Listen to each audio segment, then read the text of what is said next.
அது என்னன்னா, success isn't final, failure isn't fatal, it's the courage to continue that counts. அப்படின்னா என்னன்னா, success தான் ஃபைனல் அப்படிங்கிறது இல்லை, அதே மாதிரி ஃபெயில் ஆயிட்டோம் அப்படின்னா அவ்வளோதான் முடிஞ்சு போச்சு அப்படிங்கிறதும் இல்லை.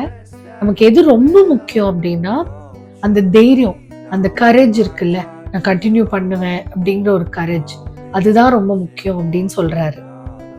இதை பத்தி நம்ம இன்னும் டீட்டெயிலா டிஸ்கஸ் பண்ணலாம். இந்த கோட் ரொம்ப உண்மை இல்லையா? ஏன் அப்படி சொல்றேன்னா, இதுல இருந்து நமக்கு என்ன தெரியுது அப்படின்னா, சக்சஸும் சரி ஃபெயிலியரும் சரி ரெண்டுமே நிரந்தரம் இல்லை, ஒன்று மாற்றி ஒன்று தான் வரும் இல்லையா? ஸோ சக்ஸஸும் கண்டிப்பாக வரும், ஃபெயிலியரும் கண்டிப்பாக வரும். சக்ஸஸ் வந்துருச்சுங்கிறதுனால அப்பா சக்சீட் ஆயிட்டேன் அப்படின்னு லேசியாகவும் ஆயிடக்கூடாது, ஃபெயில் ஆயிட்டோம் ஃபெயிலியர் வந்துருச்சுங்கிறதுனால நம்ம அப்படியே தோண்டு போய் அவ்வளோதான் போ அப்படின்னும் ஆயிடக்கூடாது. ரெண்டுத்தை விடவும் எது தெரியுமா ரொம்ப முக்கியம்?